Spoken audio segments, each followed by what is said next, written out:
Bismillahirrahmanirrahim.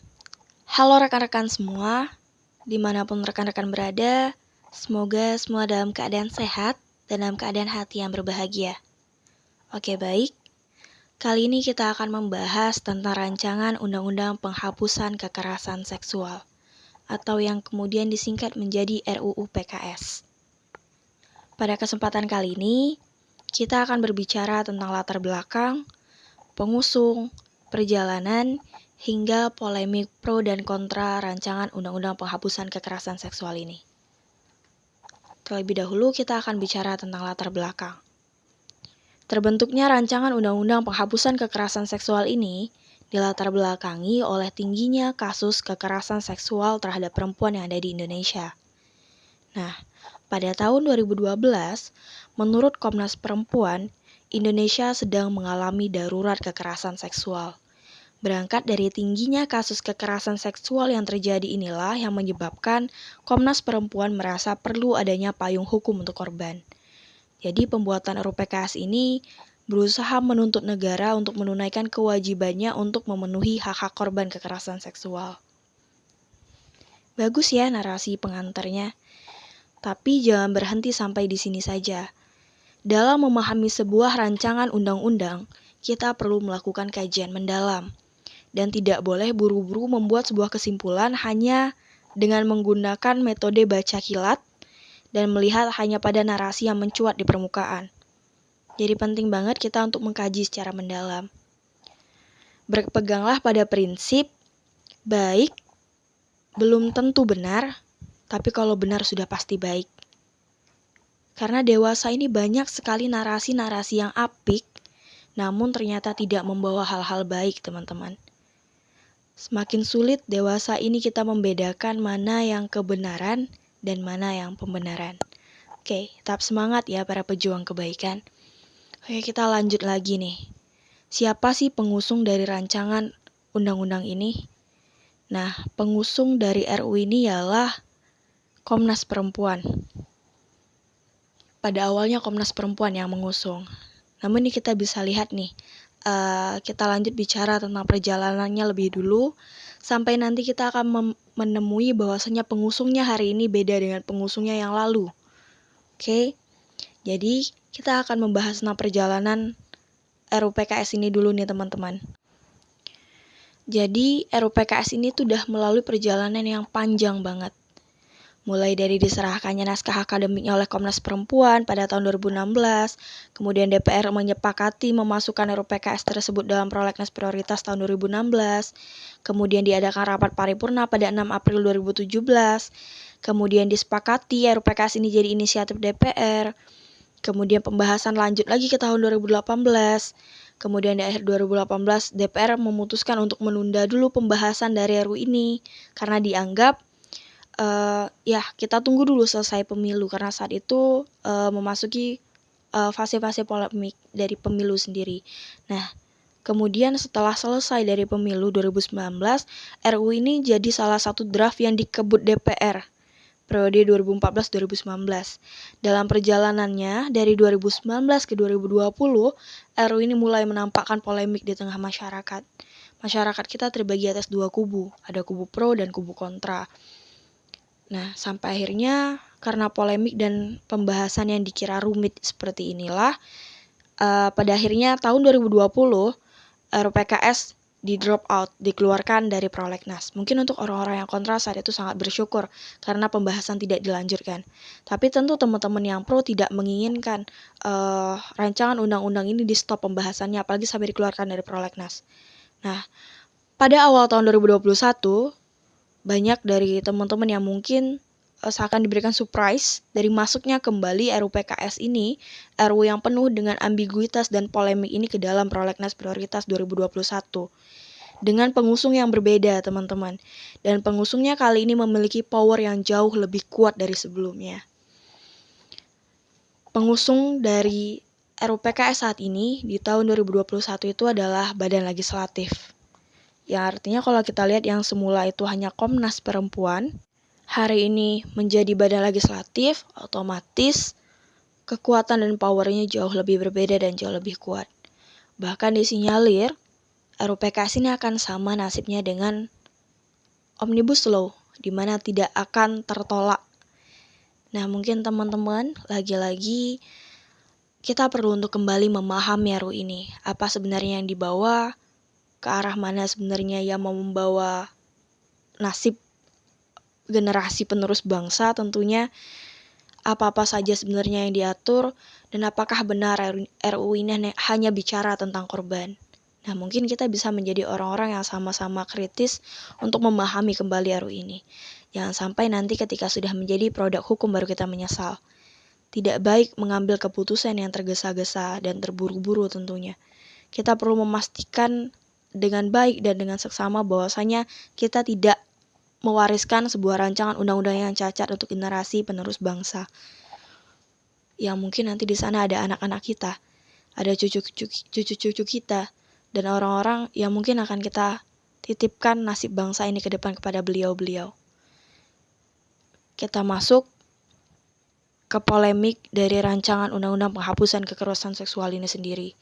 Jadi ketika bicara soal polemik, teman-teman, kita akan mendapati adanya pembagian kubu pro dan kontra. Jadi perlu teman-teman ketahui apa yang menjadi concern dari tim pro dan apa yang menjadi concern dari tim kontra. Jadi kita bisa bahas dulu nih dari sudut pandang tim pro. Apa saja sih yang jadi concern dari teman-teman pro? Kenapa begitu kekeh untuk mengesahkan RUU ini? Sorry to say, kalau boleh mengatakan concern dari teman-teman pro ini hanyalah narasi terhadap korban, kepedulian terhadap korban. Ya tentu kita tidak bisa menyalahkan, ini adalah bentuk kepedulian sesama saudara terhadap saudaranya. Apa-apa saja menjadi concern dari tim pro, diantaranya itu adalah payung hukum untuk korban, kemudian hukuman yang seberat-beratnya untuk pelaku, kemudian stigma negatif yang terjadi di masyarakat terhadap para penyintas. Penyintas itu adalah orang-orang yang dia mendapatkan kekerasan seksual yang berusaha untuk spill kasus mereka dan mengabarkan kasus mereka dan meminta pembelaan. Nah, sebenarnya kalau di poin-poin payung hukum untuk korban, teman-teman yang di kontra pun menginginkan hal yang sama. Kita menginginkan satu regulasi yang jelas, payung hukum yang terbaik untuk korban. Kemudian kita juga menginginkan para pelaku diberikan hukuman yang setimpal. Jadi tidak bisa diblame bahwasanya teman-teman yang kontra dengan RUU ini adalah orang-orang yang tidak peduli dengan korban. Mana mungkin ada orang-orang yang memperjuangkan kebaikan di satu waktu yang bersamaan juga menginginkan tindak kezoliman. Kan impossible mission ya. Kemudian stigma negatif yang terjadi di masyarakat terhadap para penyintas. Kita tidak bisa menolak bahwasanya ada sebuah konstruk berpikir di masyarakat. Melihat bagaimana attitude dan etika dari seorang perempuan khususnya dan juga laki-laki juga. Dimana ketika ada perempuan yang mungkin itu habitnya, perilakunya yang dianggap tidak sesuai dengan norma yang berlaku, maka akan ada semacam stigma masyarakat yang mengatakan mungkin bukan perempuan baik-baik. Contohnya kalau boleh dianalogikan, ada dua orang perempuan, sama-sama perempuan yang bekerja di tempat yang baik seperti itu. Bekerja mungkin mencari nafkah yang halal. Satu mungkin pakaiannya cenderung terbuka. Atau mungkin ya di antara masyarakat yang mayoritas beragama mungkin menganggap pakaiannya tidak senonoh seperti itu. Kemudian perempuan yang satu adalah perempuan yang menggunakan pakaian yang sopan. Nah, ketika terjadi aksiden terhadap dua perempuan ini, masyarakat akan melihat lagi bagaimana pola perilaku korban tersebut di tengah masyarakat.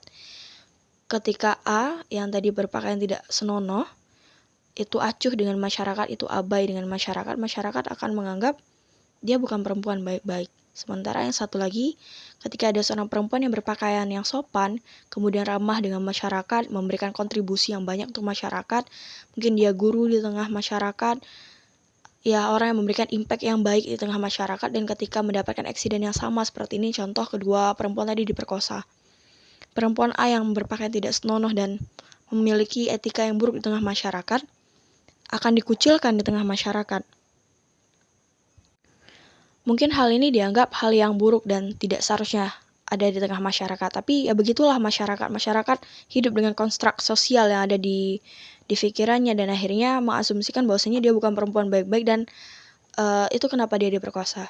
Jadi mungkin di sini ketika dikatakan tidak ada hubungan antara pakaian dengan tindak kekerasan seksual, mungkin beberapa boleh dikatakan ya ada benarnya, tapi kita balik lagi bahwasanya ketika dikatakan stigma negatif di tengah masyarakat, masyarakat akan cenderung berasumsi sesuai dengan apa yang ia dapatkan dan apa yang mereka lihat dan mereka temui di lapangan. Kita balik lagi ke case tadi ketika si perempuan B tadi yang berpakaian sopan ketika dia juga diperkosa, masyarakat akan melakukan treatment yang berbeda. Masyarakat akan mengatakan wah ini accident, wah dia perempuan baik-baik, tidak mungkin dia melakukan hubungan seksual di luar nikah, mungkin dia benar diperkosa. Beda dengan perlakuan terhadap perempuan yang tadi pakaian tidak senonoh dan dia diperkosa, masyarakat akan menganggap wah dia bukan perempuan baik-baik, ya mungkin dia melakukan hubungan seksual di luar nikah. Nah, jadi sebenarnya stigma masyarakat itu disesuaikan dengan bagaimana attitude kita di tengah masyarakat. Sebenarnya hal ini tidaklah hal yang terlalu complicated untuk dibahas. Tapi penting bahwasanya ketika dikatakan di sini adalah stigma negatif, masyarakat akan mampu berpikir positif sesuai bagaimana korban atau para penyintas tadi berlaku di tengah masyarakat. Mungkin bisa kita dapati kesimpulannya seperti itu. Dan ya, lagi-lagi kita pertegas bahwasanya teman-teman yang kontra dengan RUU ini bukanlah teman-teman yang tidak peduli dengan korban. Hanya saja kita melihat aspek-aspek lain yang rasanya ini jauh lebih krusial. Kita menginginkan yang terbaik untuk korban, tapi kita tidak menginginkan lantas kita begitu latah kita menginginkan payung hukum untuk korban, tapi kita juga ikut memayungi hal-hal yang tidak seharusnya kita payungi. Oke, baik teman-teman bisa lihat dari concern dari teman-teman kontra RUU PKS, apa saja sih yang menjadi concern mereka. Yang pertama mungkin dari awal mereka menyusun dulu dari term kekerasan yang dipakai dalam RUU PKS. Yang ini memang dianggap tidak sesuai karena teman-teman yang kontra menginginkan delik kejahatan. Nanti akan kita bahas lebih lanjut di podcast berikutnya. Kemudian next yang menjadi concern dari tim kontra juga memiliki concern terhadap pasal-pasal yang ambigu, pasal-pasal karet dan pasal-pasal yang disinyalir multitafsir atau memiliki pemaknaan ganda. Kemudian concern yang lainnya ialah tidak memenuhi asas dari kejelasan rumusan untuk menjadi sebuah produk hukum atau untuk menjadi sebuah undang-undang. Kemudian concern yang berikutnya ialah kalimat implisit yang menjadi gerbang legalisasi seks bebas dan perilaku penyimpangan seksual. Kemudian ada penggunaan kata paksa yang menimbulkan praduga apakah lantas yang dilakukan secara sukarela diperkenankan meski tidak sesuai dengan norma, budaya, dan agama. Kemudian concern dari tim kontra juga ancaman terhadap moralitas untuk generasi penerus bangsa. Dan yang terakhir concern dari tim kontra ialah indikasi adanya sebuah keinginan menjadikan bangsa ini menjadi bangsa yang sekuler. Nah, kita sadar bahwasanya kita adalah bangsa yang beradab, artinya kita menjunjung tinggi nilai-nilai moralitas, dan kita juga adalah bangsa yang berketuhanan, sesuai dengan landasan ideal yang kita pakai, dan letak Pancasila pertama yang mengatakan bahwa kita adalah umat beragama yang harusnya sesuai dengan kaidah-kaidah agama kita. Nah, jadi inilah teman-teman yang mungkin bisa teman-teman pahami dulu untuk pengantar dari RUU PKS ini sendiri. Ada dua sudut pandang hari ini, di mana ada sudut pandang yang datang dari teman-teman pro dan ada sudut pandang yang datang dari teman-teman kontra. Karena hari ini di podcast ini saya adalah orang-orang yang meletakkan keberpihakan saya pada tim kontra. Jadi yang ingin saya katakan ialah kita boleh saja menginginkan yang terbaik untuk korban. Kita boleh saja menggebu-gebu mengatakan darurat kekerasan seksual dan butuh sebuah payung hukum. Tapi kita tidak boleh gegabah. Ketika kita menginginkan sebuah solusi untuk bangsa ini, maka pastikan ini adalah benar solusi yang tidak menciptakan masalah baru di kemudian hari. Jadi kita benar-benar menginginkan sebuah produk hukum yang paripurna, produk hukum yang sekalipun memang memiliki kecacatan, karena kita tahu bahwasanya setiap hukum yang dibuat oleh manusia akan tidak sempurna dan masih akan ada kecacatan, tapi kita meminimalisir kecacatan yang jauh lebih besar. Kita adalah sebuah bangsa yang beradab, bangsa yang berketuhanan, bangsa yang menjunjung tinggi nilai-nilai moralitas, dan harapannya produk hukum yang akan diciptakan, produk hukum yang akan nanti melindungi korban, memang produk hukum yang benar-benar sudah sesuai dengan kaidah budaya, norma dan agama yang sama-sama kita yakini di bangsa yang beradab ini. Oke, mungkin cukup sekian untuk podcast pertama ini. Sampai jumpa di podcast berikutnya. Terima kasih.